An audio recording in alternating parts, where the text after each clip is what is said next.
The Lawman Lynch Show on BFS TV New York. We are entertaining. We are educational. We are engaging. Every Thursday at 9:30 a.m. and a repeat at 5:30 p.m. Time Warner Spectrum Channel 34, Optimum Channel 67, RCN Channel 82, and Verizon Fios Channel 42. Watch anywhere around the world at brickartsmedia.org/1. Last week we heard from Ed Robinson. I'm still with him at his studios right here in Brooklyn, New York, and we'll continue the conversation where we left off last week. Truth be told, Warner Brothers' involvement and association with the people at Warner Brothers, that's when I really start learning where the music industry the business of and it. the business of it. That's when I really start learning, and it become interesting to me. So I start moving to that side a little bit more. Right. That was when I lay dormant for 15 years from singing. I just went head on into production. And because I learned from there how the thing worked. And that was when I become manageable. And I could talk the same language. As I even went to engineering school in Las Vegas. Okay. You know. So based on your experiences and what you probably would see as, you know, situations you would have handled differently, what would you say to not necessarily an artist, upcoming artist, but even a manager who has to deal with an artist who probably has the same characteristics as yourself? Respect. If you're going to be a mechanic, the first thing you would do is learn how to fix cars. Right. If you're going to be a carpenter, the first thing you probably need to learn how to do is to nail, use a saw and a hammer and everything there. Measurements. I was into the music business and I didn't know the music business. That's my problem. Yeah, I could play drums. Yeah, I could play bass. Yeah, I could play keyboard. Yeah, I could play guitars. Right, you sing. But I have no idea the business, and I never leave that part to people who do business. Because some of these people, when it comes to music, they're idiots. They don't know A, B, C different from Z. Right. Right? But they will tell you how to market something. They will tell you how to promote something. That was what I didn't get. Because nobody sit me down and said, this is not how the music business work. Nobody sit me down and said that. And if they try and do it, yeah, I would have listened because I was into other businesses. So I understand business, but I never know or understand the music business. So back to the production studio. We're in your domain. This is your studio. I see equipment that I've never seen before. I don't think you have time for itemize. No, you have a lot of stuff here, man. A lot of stuff going on. Who are some of the people who have recorded out of Jesus? Put it this way. A better question would be, who are some of the people who never record here? One of the person who have never recorded, which I've always wanted to work with, is Supercat. Yeah? Always wanted to work with that Bridget. His attitude just remind me of me back then. Everything about him just remind me of me back then. But I wasn't as public with that attitude as he was. Right. You know what I'm saying? And I've always wanted to work with him as like, yo, me could do a duet, road boy. You know what I mean? Always wanted to work with him. Just like when Gargamel just come out, Bojo just come out. I always want to work with him. I wanted to work with him, so we went down and do something together. So that's basically the only person I never really get to so work Bojo with. has come in. Bojo basically live here. That's him chair over there. The last time he came here, he went back to Florida, and that's when he got caught up with all of that germs. Where women get caught up with, and Right. Yeah, he came here like probably the Monday and I think he drive back down and just buy a brand new Range Rover, drive it back down to Florida, and then here comes the germs. Wow. Yeah. So, hold up your head, kid. You don't know it go. He's coming out this year? I don't know.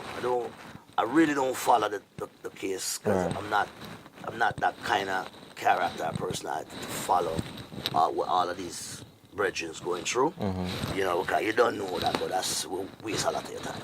You know, I don't follow nothing that's going on with musician personal life. I follow their records. Right. You know, without the philosophy. But Bush is your friend. Yeah, but Butch's life is Butch's life. You know, I don't follow the news coverage of it. I don't follow Bujo's life personally. I don't follow none of that. I'll follow Bujo's music and his career. That's why I love. That's why I respect. Because sometimes I have this philosophy that I create for myself. Over the years, I love certain artists' work. I love them personality. And when I sit on TV, and by the time you meet the person, you go like, oh boy, I saw you still?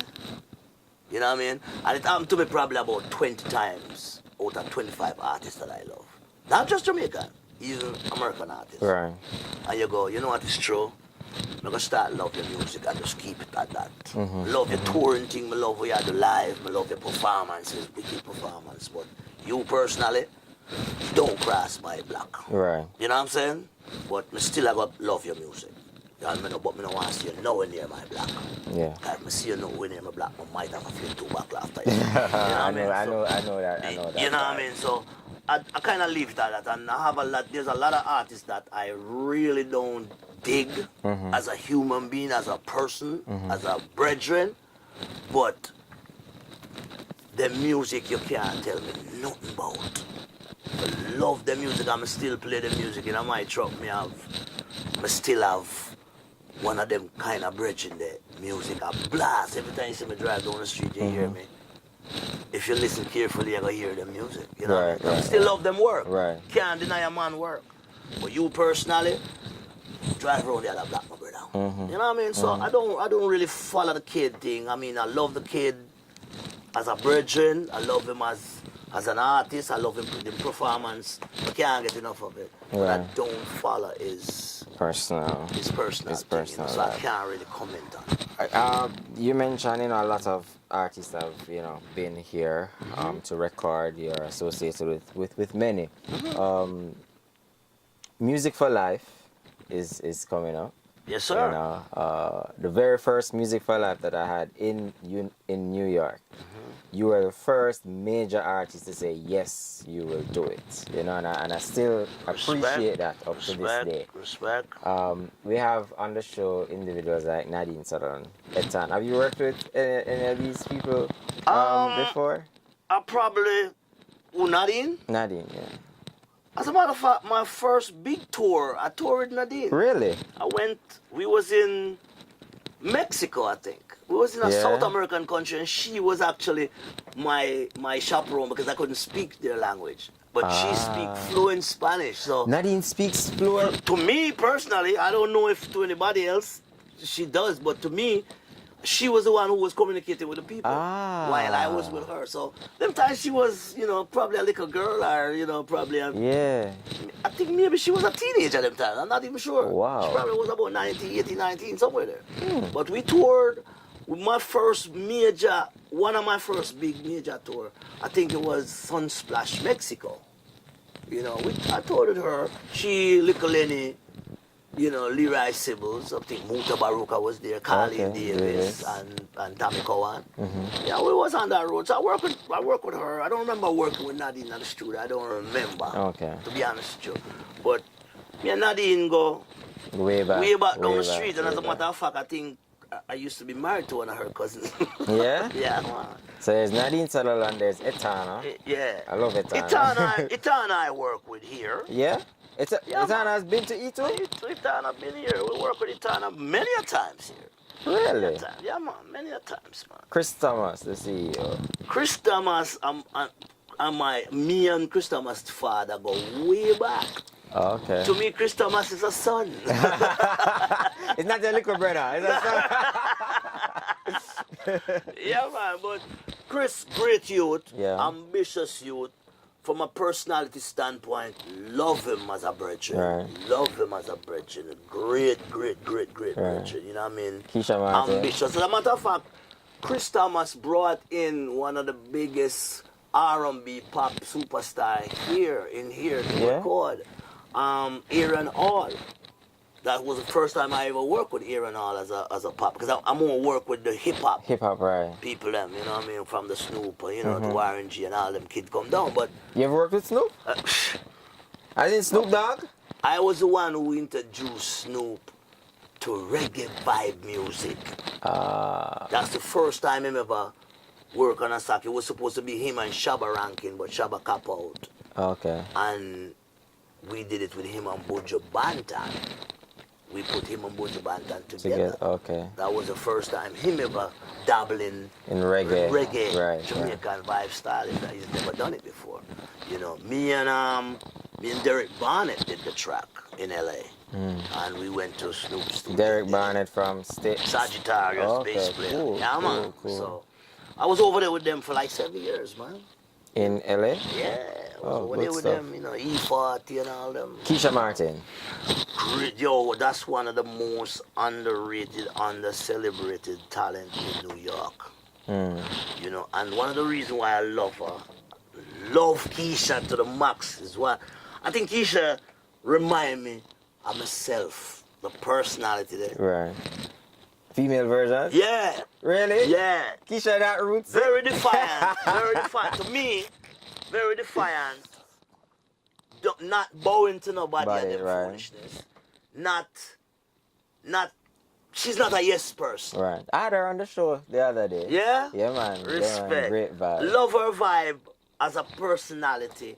But I think she going through the same thing I was going through. I don't know if eventually she will wake up to it to realize that sometimes you have to listen to the people in the business. But you cannot deny Keisha's talent. She's amazing. You cannot. If you deny it, you're voice, a fool. Yeah, that voice is You know, amazing. she is not one of the best. She's the best round here. In New York. She is the best round here. She's not one of the best. Cause you know that's a broad thing. Yeah. You can be one of 50 best. Yeah, I think, and I said it to somebody the other day, that I believe that in terms of female she don't get her artists, props. She in, don't get her in props. the tri-states, you know, She she's don't holding get, it. Yeah, she don't get she's her really respect. holding it. She don't get her nothing. She not getting nothing from that. Well, she's gonna be on Music for Life and she coming to shell it. Well, put it this way. You will not find a better performer on that show than Keisha, man. You know, so sometimes, because I love performing with people, with artists who can perform. Yeah. I don't really like the little one them with shy and fool and afraid for what they're going to do them thing, because they will eventually say you mess up for them. Right. I've had that problem all the time. China Nicole, great sister. Yeah. Great sister. Love her. Work with her. As a matter of fact, I probably score about 3 #1 records with her. wow. I probably score about that because she have a bunch of #1 records. You know. Still have that mountain to climb. Still climbing that mountain. Right. And she's getting up there. I spoke with her. She's in Jamaica. I spoke with her. Yeah, she's in Jamaica now. But she'll be here for Music for Life. Cool. And she sends her. Well, she's on the rise. She's on the rise. She's yeah. on the rise. Love her vibe and things. She's definitely on the rise. And of course, there's Richie Lou, and you know, you met Richie Lou. Oh yeah, Richie. And Curtis Richie's Ryan. the star in that movie, right? And Curtis Ryan, who's from a different diaspora altogether. But these are some great artists. Yeah, man. When Etana reached out to me and said that she would definitely love to do Step it, in. I was very, very happy. You know, Nadine Sutherland, and of course yourself and Chris. Yes, sir. So you're ready? That sounds like it's a great package, Bridget. And I mean, to be honest with you, that's something I've always wanted to do. Don't get around to doing it yet. That, what you call that in America, that charity thing where you give back. Right. Always wanted to do it, but I think I cannot even find the time to even reach out to some of the kids them. Right. You and Michelle have been going out for some time. 2 children?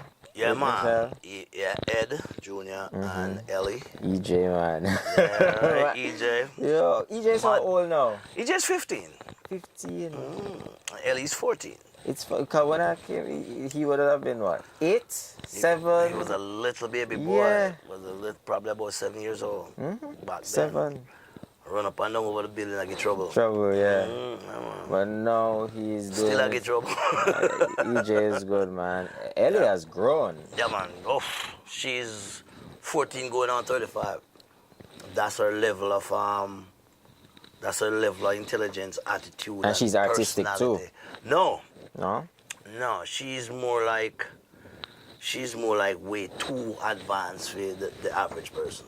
No, she's artistic. What I mean? Like, As in, she does a lot of your video editing. yeah, yeah, man. she's into media thing. That's what she wanna do. That's what Okay. she's like.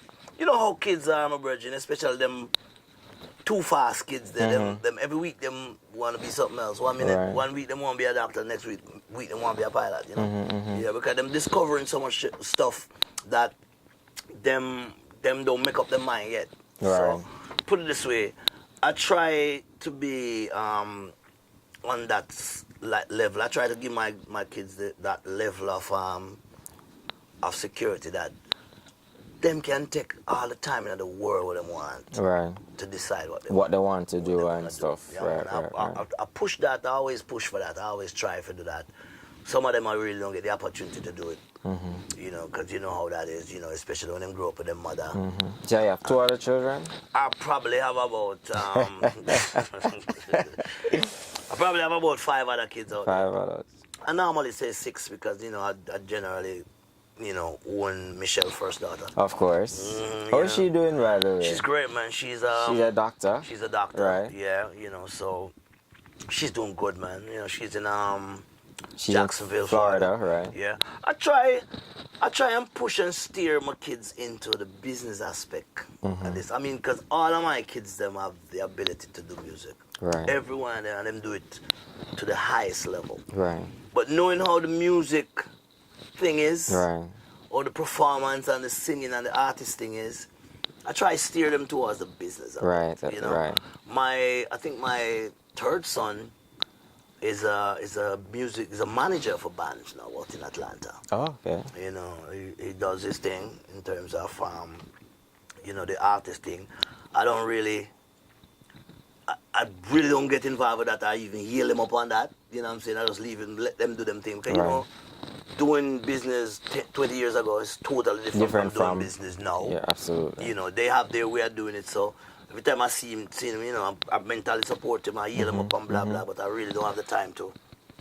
I really don't get involved. Not the time, but I don't get involved with what they do. Right. You know, because their thing is totally different from what we do. Right. You know, and they're doing the American music thing. Right. You know, our thing is Jamaican, so them over there. So. For those who have never seen you perform, I can tell them that you're a fantastic Thank you, sir. performer. Thank you, sir. What can we expect from you at Music for Life this year? Put it this way, I don't even know what to expect from me when I go up on stage, because you know every stage show, I did a show 2 days ago. Yeah? 2 nights ago. Yeah, out in Delaware. Okay. Right, way on some side of Delaware. And it was a show designed and set up for a movie shoot. So it's not a show that people pay come in to come perform. As soon as we finished doing the show, the performance, the guy who run the club come to me and say like, "Yo, can we actually book you for a show here?" Yeah. And I was like, "Yeah, you know, Exchange number it, business right. and do the business and thing." But put it this way, it was a thing designed for a movie set, and the way I did it, or what you expect when you walk on stage and you see the people. That's who decide how the show is gonna turn out. True. For me. True. You know, in terms of how fun it gonna be, or I'm just gonna go up there and walk up and down and perform and sing to them. So the people that's in the audience help create that environment there. Right. You know, because I really treat a stage show, or me on stage and you in the audience, as a prison yard. prison yard. Yeah. If you don't mess with me, I don't mess with you. If you mess with me, I'm going to mess with you. Right. You know what I'm saying? I get it. I get it. Right, we all can. It's the first I'm hearing that. Yeah, we all can. We can live happily in this environment, or we can get miserable together. Right. You know what I'm saying? So it all depends on how the people, because you know, sometimes I see artists run up on stage and start cuss the engineer, start cuss off the people because they not respond to him. I mean, I've just seen it on big showing coming out of Jamaica. They had the Tony Rebel show. Sure, really? It's like, yeah, just seen it. It's like, as an artist, you're not supposed to tell the crowd, I can't hear myself on stage. Your engineer, turn up, you're not supposed to do that. Right. Nobody no pay come there to hear all that. to hear your problem. Right. If you have a problem, work around it. Every problem have a workaround. Right. You know what I'm saying? It would be more entertaining if you walk over and slap the crap out of the engineer. That would probably entertain you, get the headline for the night. Right. I mean, we're almost out of time, but there are some there. And I have about two more questions that I want to get in.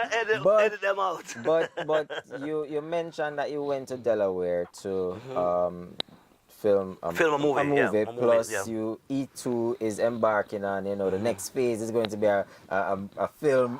We hope, and we're pushing towards that. So you're doing some acting? Yeah, somebody just get me involved. I mean, I was always involved with the acting thing, but I never really take it serious. Right. No, I did 2 movies before. One named Hungry Dogs and Pop, and I play myself as a producer with the vixen or the villain them who have a problem, so that's my first role. And I did another one, I forget the name of it, but and you did Slick. And I did Slick, right? Yeah. But this time this movie role coming and I was supposed to play a similar role to myself. But with a different name and blah blah. But by the time I went and played my part, the director was very impressed with what they see and heard and blah blah blah. So they actually rewrite a whole role for me. For you.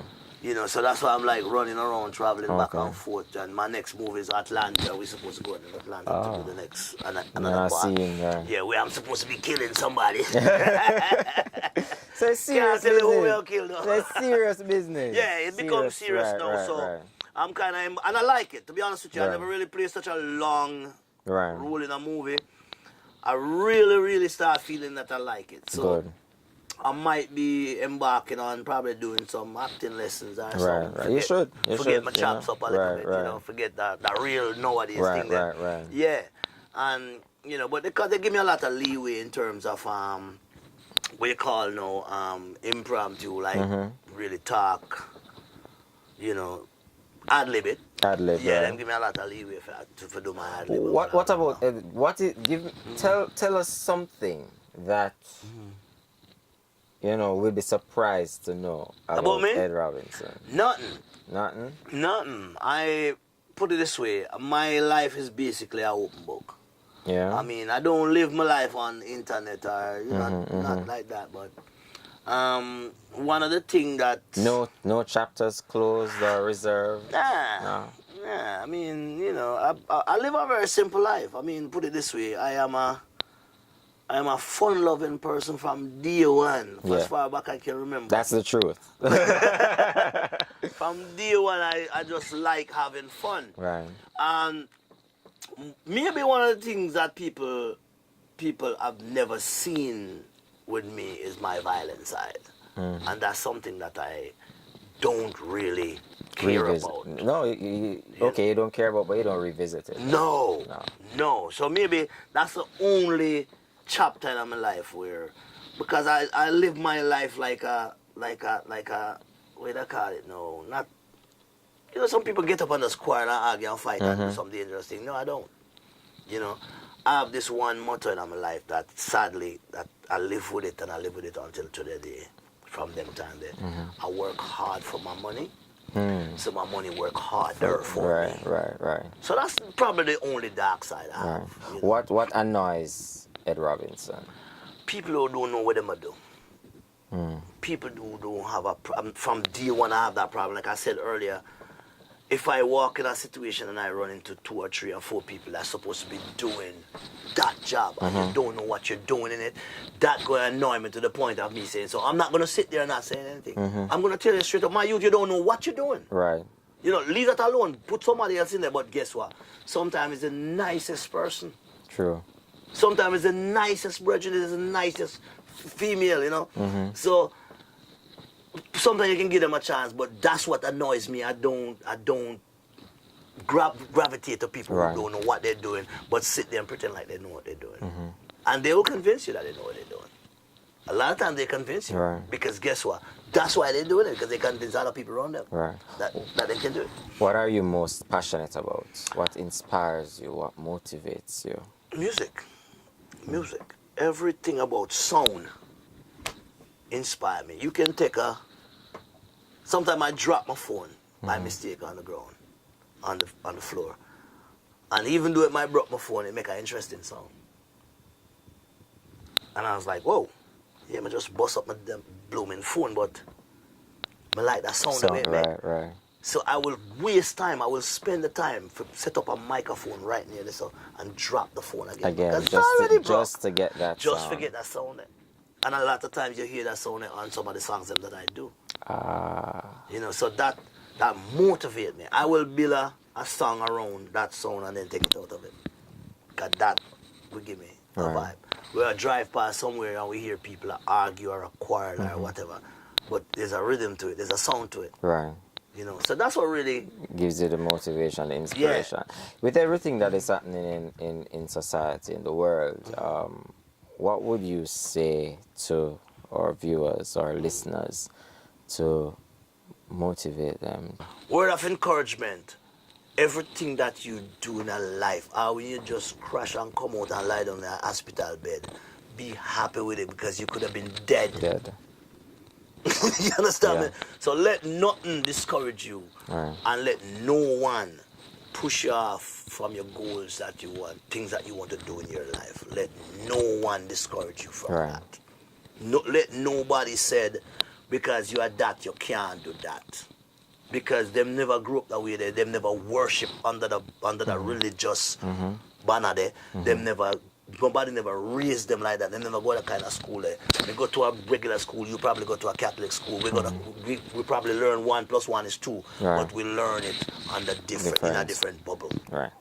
Sir Ed Robinson, thanks a lot, man. I really appreciate it. Anytime, sir. Really appreciate it. This has been a wonderful interview. And thank you very much for having me on the show, Bridget. It's something I definitely want to contribute to that, you know what I'm saying? Yeah, man. Thank you so much for having me, Bridget. I appreciate it. Yeah, man. I appreciate you having me on it, my brother. All right. This has been another edition of the Lawman Lynch Show, right here on BFS TV in Brooklyn. But we are, of course, at the E2 Recording Studios. Oh, yeah. All right. Yeah, the factory. The workshop. The workshop.